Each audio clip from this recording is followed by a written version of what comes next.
Here's how to use a COVID-19 home testing kit and find out your results in minutes. First, collect your sample.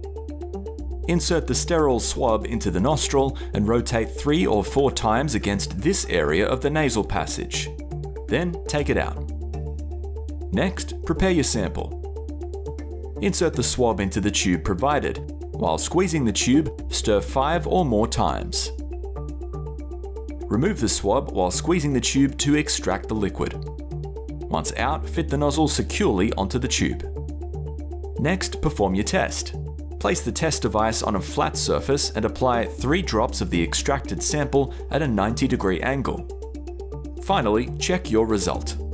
Read the test between 15 to 30 minutes later. Do not read the result after 30 minutes as there's a risk of an incorrect result. A colored line should appear here to show that the test is working properly.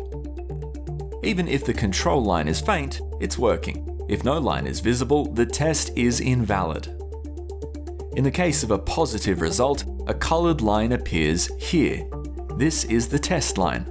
Again, even if the test line is faint, it should still be considered a positive result.